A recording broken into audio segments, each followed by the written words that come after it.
Halo semua, salam sejahtera Malaysia. Selamat datang ke channel Fels Lifestyle. Tonton apa yang saya amat hormati.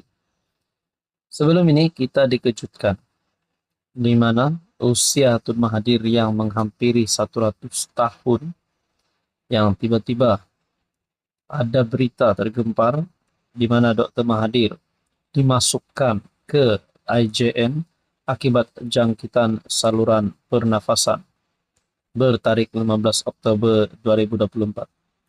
Tapi akhirnya ini adalah kenyataan terkini Tun Mahathir bertarikh 23 Oktober dikongsikan melalui FMT.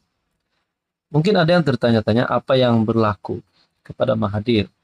Apa kabar Mahathir, keadaan terkini Mahathir, kesehatan Tun Mahathir. Karena usia Mahathir yang mencecah 100 tahun itu adalah satu usia yang sangat spesial. Dan mungkin ada yang tertanya, adakah Mahathir sudah uzur, tidak sehat lagi? Namun saudara-saudara, rupanya ini adalah keadaan terkini Mahathir. Bahkan Tun Mahathir mampu untuk mengeluarkan kenyataan ini. Perkongsian daripada FMT bertarikh 23 Oktober, persekutuan jadikan negara lebih kuat, kata dua negarawan. Negeri yang bersendirian tidak akan jadi sangat kuat, kata Dr. Mahathir Mohamad. Manakala Tengku Razali Hamzah berkata, persekutuan perlindungan terbaik daripada ancaman. Persekutuan Malaysia diasaskan atas premis bahawa kekuatan sebenar terletak pada perpaduan semua wilayahnya, kata negarawan Dr. Mahathir Mohamad dan Tengku Razali Hamzah. Persekutuan beri kekuatan kepada negeri. Negeri yang bersendirian tidak akan menjadi sangat kuat.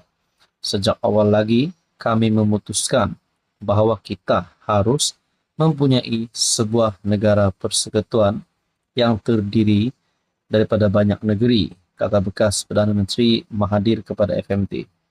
Saudara-saudara, andaikanlah Mahathir yang mempunyai pengalaman yang cukup lama sebagai Perdana Menteri dan pernah menjadi Perdana Menteri sebanyak 2 kali.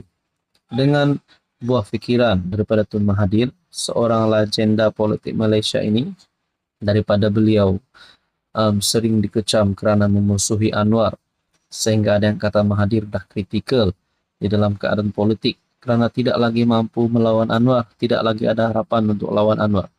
Apa kata kalau Tun Mahathir bergabung saja semula dengan Anwar Ibrahim bersama-sama di dalam kerajaan perpaduan? Mungkin itu adalah satu perkara yang baik juga. Berkaitan dengan itu, apa komen Anda, tuan-tuan dan puan-puan? Halo semua, salam sejahtera Malaysia. Selamat datang ke channel Fels Lifestyle. Tuan-tuan dan puan, rupanya berkaitan dengan pembentangan Belanjawan 2025.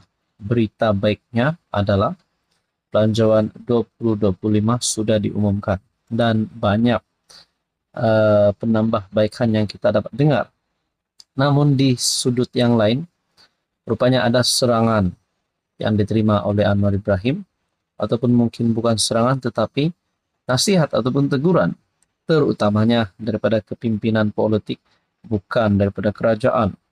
Contohnya, ahli Parlimen Muar sendiri, Syed Saddiq, bahkan Muhyiddin Yassin juga ada bersuara, dan beberapa lagi pemimpin yang lain, termasuk di dalam kerajaan. Sudah pasti pembentangan ini ada yang menerima dengan baik, dan ada juga yang pasti akan cuba untuk melihat kelemahan Belanjawan 2025. Tapi mungkin ada yang hanya bercakap ataupun hanya ingin menyerang Anwar Ibrahim kerana mereka tahu Anwar Ibrahim sebagai Perdana Menteri, manakala mereka pula di bahagian pembangkang cuba untuk menjatuhkan Anwar, cuba untuk memalukan Anwar. Saudara-saudara, tuan-tuan dan puan, satu tulisan daripada Syabuddin Husin bertarikh 21 Oktober, inikah yang dinamakan kerajaan umum dulu, fikir kemudian. MP Muar Syed Saddiq mempersoalkan mengapa kumpulan pendapatan P15 disebut dalam pembentangan Belanjawan 2025 Jumaat lepas, sedangkan takrifannya masih belum dimuktamadkan. Macam mana kerajaan boleh umum dulu dalam belanjawan yang P15 Mahakaya guna Rm 8 bilion subsidi petrol? Mahakaya mana yang guna Rm 8 bilion ini? Janganlah umum dulu, pikir kemudian. Kehidupan rakyat menjadi taruhan, kata bekas Presiden muda itu di platform media sosial X. Ketika membentangkan belanjawan, Anwar berkata, warga asing dan 15% pengguna teratas atau digelar Mahakaya menikmati 40% subsidi. RON 95 kerajaan. Anwar yang juga Menteri Keuangan berkata, 40% subsidi ini yang merangkumi kira-kira 8 bilion lebih bagus sekiranya dibelanjakan untuk penjagaan kesihatan awam, pendidikan, dan pengangkutan. Beliau mengumumkan kerajaan akan melaksanakan penyasaran subsidi RON 95 mulai pertengahan tahun depan yang menurutnya tidak akan menjejaskan 85% rakyat. Saudara-saudara, berkaitan dengan ini, saya boleh katakan ini adalah serangan terhadap Anwar Ibrahim. Namun kita tahu setiap yang dibentangkan di dalam belanjawan 2025 pasti ada sebab dan pasti Anwar Ibrahim sebagai Perdana Menteri sudah memikirkan perkara ini dan itu sudah pasti demi rakyat. Saudara-saudara, apa komen Anda? Halo semua, salam sejahtera Malaysia. Selamat datang ke channel Fels Lifestyle.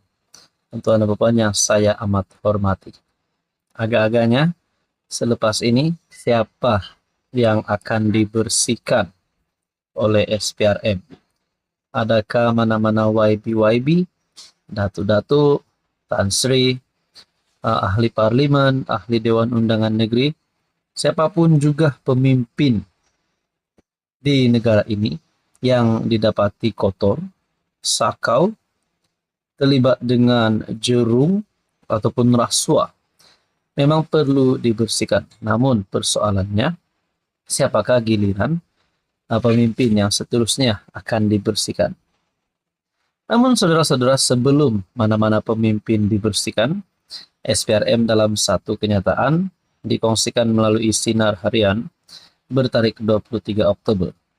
Siapa pula akan dibersihkan SPRM selepas ini? Harapkan pagar makan padi. Itu yang dapat digambarkan terhadap tindakan tali barut terdiri daripada beberapa pegawai dan anggota yang telah mencemarkan susu sebelanga dalam Jabatan Imigresen Malaysia. Pendedahan secara eksklusif kenyataan Ketua Pesuruhjaya SPRM Tan Sri Azam Baki menerusi dokumentari bertajuk Tali Barut yang disiarkan dalam segmen Extra 360 di saluran YouTube Sinar Harian pada Isnin malam membuktikan integriti mereka yang terlibat terhapus setelah menjadi hamba kepada wang ringgit.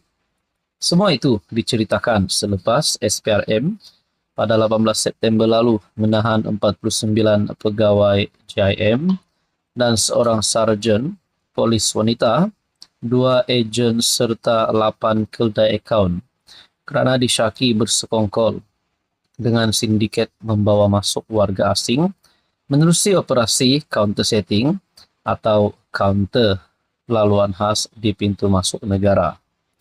Nilai rampasan wang ringgit pula bukan calang-calang, iaitu lebih RM500,000 ditemui di dalam bagasi milik seorang pegawai kanan wanita grade KP22 JIM di Pahang dan hampir RM250,000 dijumpai di bawah katil bilik tidur pegawai imigresen grade KP19 yang kini bertugas di Melaka.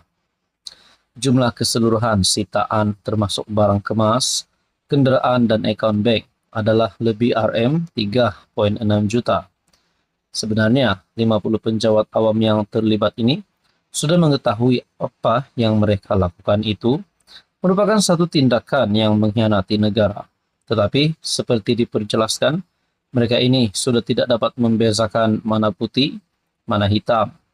Tertangkapnya mereka ini adalah hasil daripada kerjasama perbincangan sulit SPRM dengan bekas Ketua Pengarah JIM, Datuk Roslin Jusso, selain maklumat dalaman daripada beberapa pegawai jabatan berkenaan. Mereka lah yang diberi kepercayaan tanggungjawab amanah, tapi mereka jugalah yang memecahkan kepercayaan ini. Dan pada akhirnya, inilah yang SPRM akan bersihkan. Saudara-saudara, berbalik kepada persoalan yang awal tadi. Anda rasa, siapapun juga pemimpin di dalam negara ini, tak kira penjawat awam, kalau kotor, tetap perlu dibersihkan. Saudara Bapak, sekian saja. Teruskan bersama di dalam channel ini untuk info yang seterusnya.